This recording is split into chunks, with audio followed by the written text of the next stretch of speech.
Hello everyone, स्वागत है आपका आपके यूट्यूब चैनल एम रेलवे में। आशा करती हूँ आप सब लोग बहुत बढ़िया होंगे और आप लोगों की पढ़ाई बहुत बढ़िया चल रही होगी।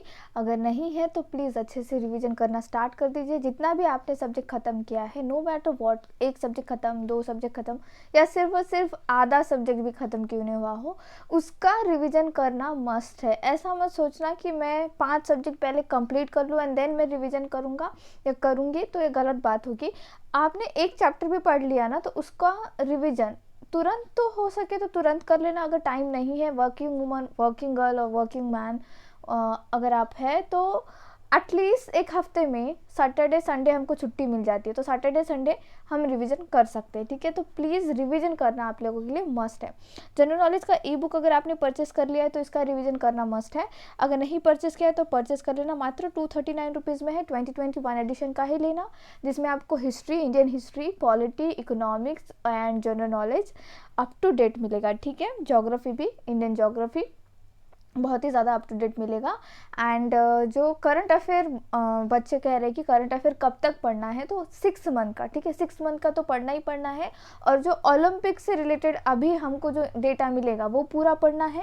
और जितने भी टेनिस के टूर्नामेंट हुए हैं, वो सारे टूर्नामेंट के जितने भी विनर है वो आपको पढ़ के जाना ही है। DFCCIL के लिए मोस्ट इंपॉर्टेंट पॉइंट है ये। ठीक है, लिख कर ले लेना, ये गोल्डन रूल है या फिर कह सकते गोल्डन नोट है आप लोगों के लिए कि आपने सारे जितने भी ओपन है, Wimbledon open, US open, Australian open, इनका सबका आपको, फ्रेंच ओपन, सबके आपको लेडी, ठीक है, लेडी विनर एंड जो भी सिंगल विनर है, डबल जो टीम में भी खेलते हैं, उनका भी आपको नाम याद करना ही होगा। ठीक है, क्योंकि देखो एक मार्क्स के लिए आपको कम से कम आधा घंटा लग जाएगा इसकी रिसर्च करने के लिए, बट एक मार्क्स बहुत जल्दी आपको मिल जाएगा। तुरंत आप क्लिक करोगे, तुरंत आगे बढ़ जाओगे, उतना ही टाइम आप बचा पाओगे एग्जाम में। ठीक है, जीके सब्जेक्ट ही मुझे इतना ज़्यादा पसंद इसलिए आता है क्योंकि अगर आपको वो आपने पढ़ रखा है, विद इन अ सेकेंड आप क्वेश्चन का आंसर क्लिक करके आगे बढ़ जाते हो, कॉन्फिडेंस बूस्ट होता है, तो वो अलग ही लेवल पे। ठीक है, इसलिए जीके अच्छे से पढ़ना चाहिए। चलिए स्टार्ट करते हैं। बायोलॉजी के क्वेश्चन रखे हैं मैंने आज।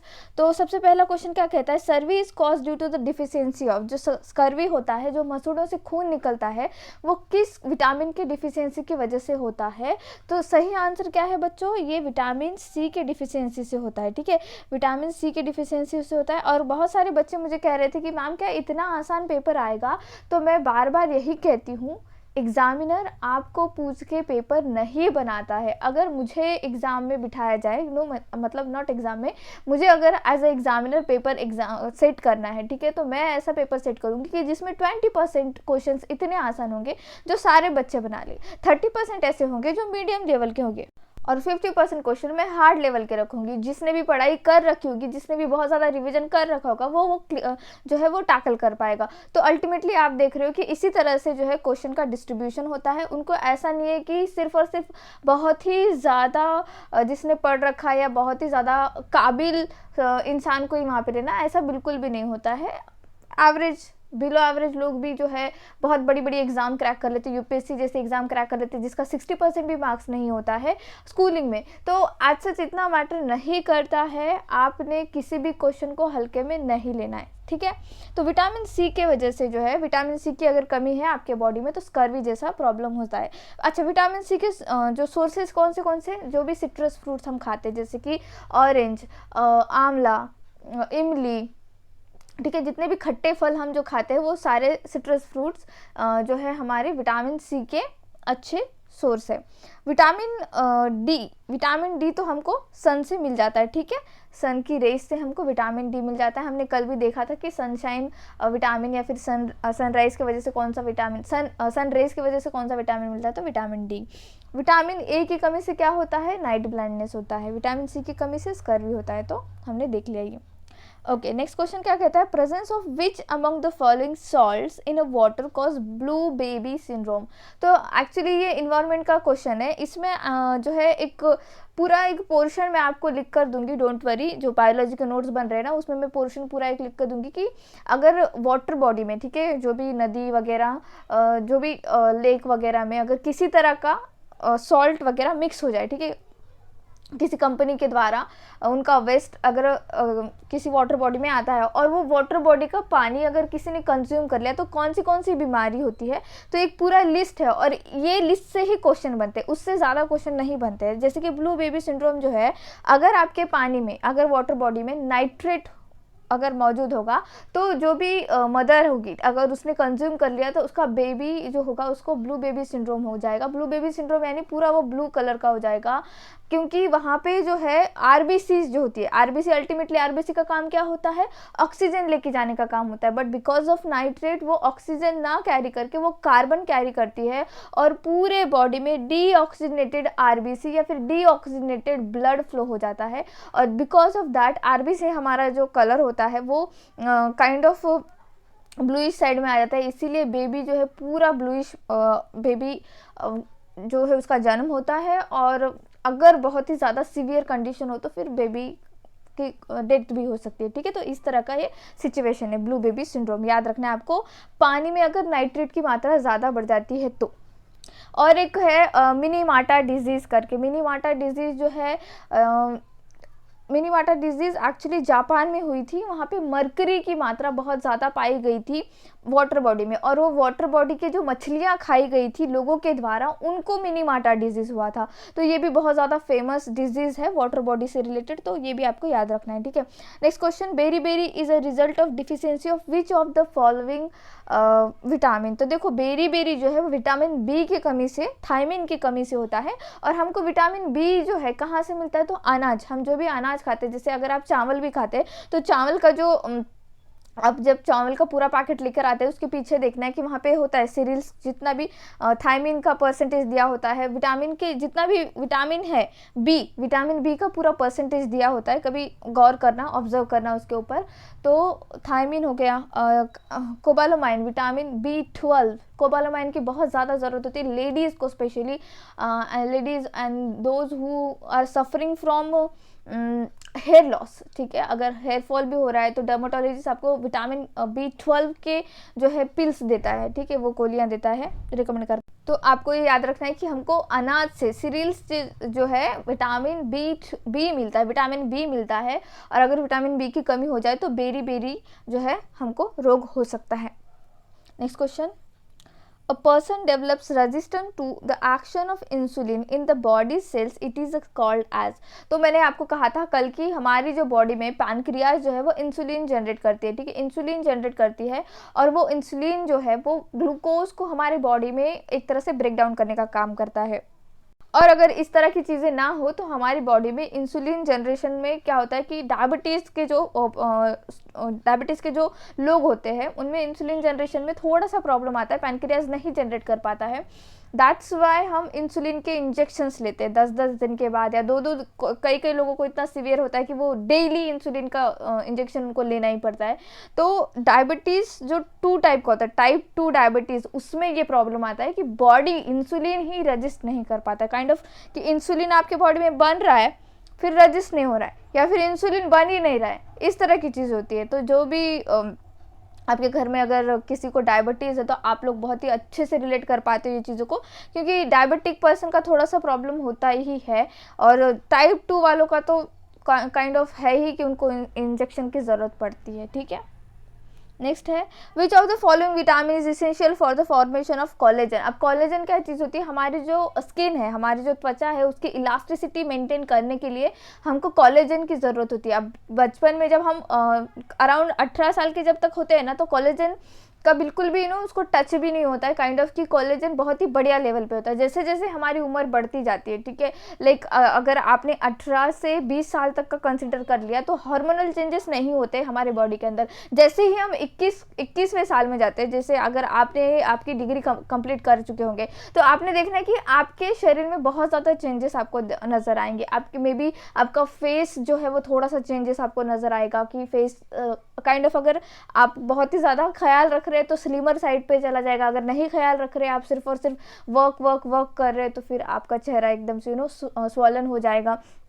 तो ये किस वजह से होता है, ये कोलेजन की वजह से होता है। एंड जो डर्मेटोलॉजिस्ट होते हैं वो हमेशा कोलेजन रेकमेंड करते हैं, पाउडर कोलेजन। मैं भी आप लोगों को रेकमेंड करूंगी, अगर आप 21 से ऊपर है आपकी उम्र तो प्लीज़ कोलेजन लेना ज़रूरी है। इससे आपकी त्वचा जो है, एक्चुअल में स्किन आपकी बहुत ही ज़्यादा प्रोटेक्टेड रहती है।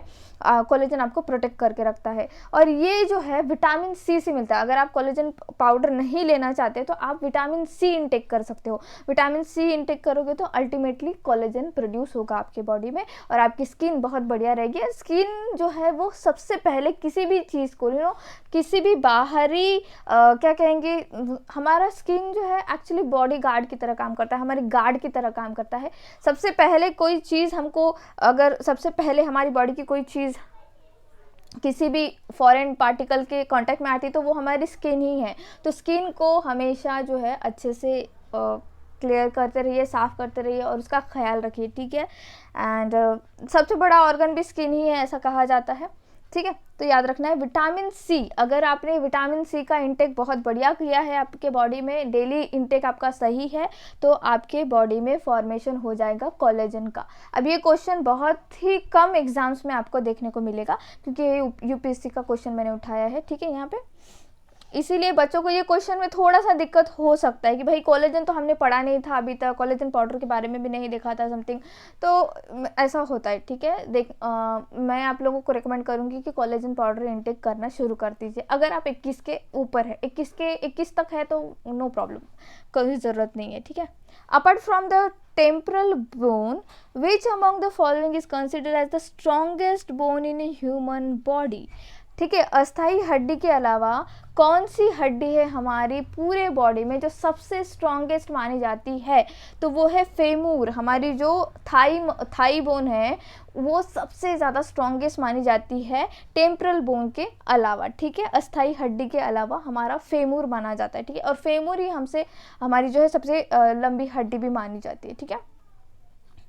Next question, which among the following is the only internal human organ which can regenerate, ठीक है। हमारी बॉडी का ऐसा कौन सा ऑर्गन है, कौन सा ऐसा हिस्सा है, आंतरिक हिस्सा है, ठीक है, जो रीजनरेट होता है। अगर थोड़ा भी खराब हो जाता है तो वो अपने आप को रीजनरेट करने की ताकत रखता है, तो वो कौन सा हिस्सा है, वो है लीवर, ठीक है। बट ऐसा नहीं है कि आपने उसको 50% खराब कर दिया because of anything, may be drinking और समथिंग, तो वो अपने आप को ठीक कर लेगा, नहीं। अगर कुछ परसेंटेज ऑफ, ठीक है, 5% खराब हो चुका है और 95% बहुत बढ़िया है, तो फिर वो 5% तक का जो वो गैप है वो कर लेगा बराबर और 100% वो ठीक हो जाएगा, ठीक है। वो रीजनरेट कर सकता है खुद को, लीवर।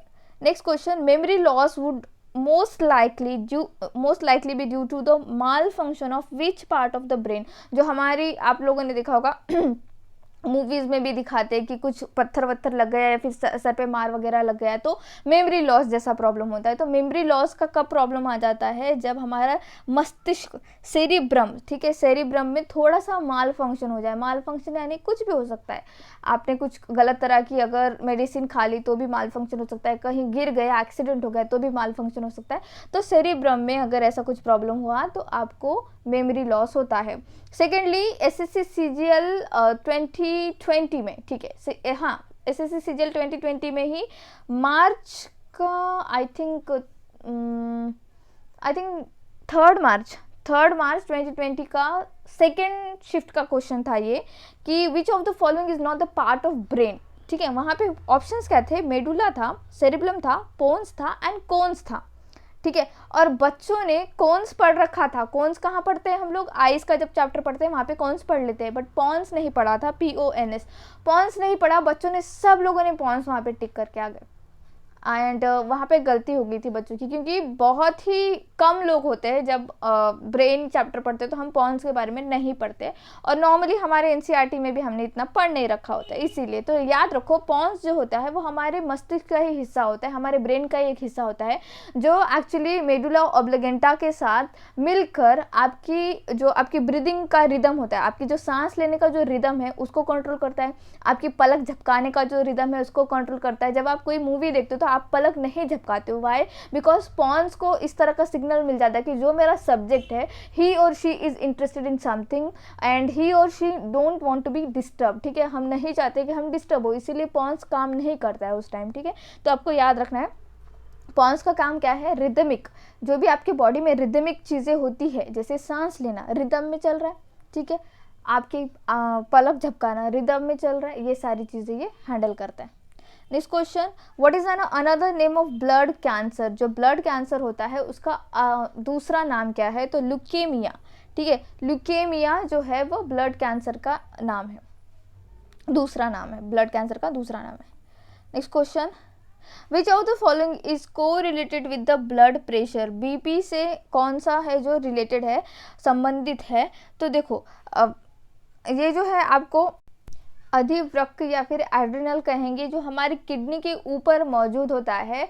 और एड्रिनल जो ग्लैंड होते हैं एक्चुअली जो इमरजेंसी सिचुएशन में, ठीक है, इमरजेंसी सिचुएशन में हमारा दिमाग उतना काम करना बंद कर देता है, उस टाइम पे ये काम आती है। ठीक है, ये जो आपका रिंग फिंगर जो होता है, ठीक है, रिंग फिंगर जो होता है, इससे इसका एक कनेक्शन होता है, इंडेक्स फिंगर से भी इसका कनेक्शन होता है।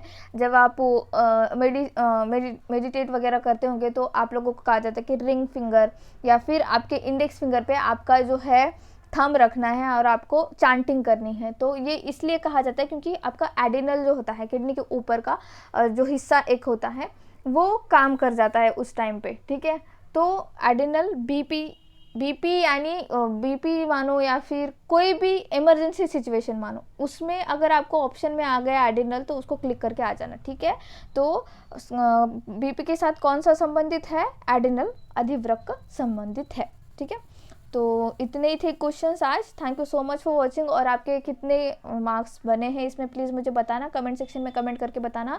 एंड अगर आप लोगों ने सीआरएम के पूरे लेक्चर्स नहीं देखे, 4 लेक्चर अभी ख़त्म कर चुकी हूँ मैं, अगर नहीं देखे तो प्लीज़ देख लेना। एंड मैं बहुत ही ज़्यादा मेहनत कर रखी है इकोनॉमिक्स, मार्केटिंग एंड सीआरएम में, तो प्लीज़ अप्रिशिएट करना उस चीज़ को और चैनल को सब्सक्राइब कर लेना। Thank you so much.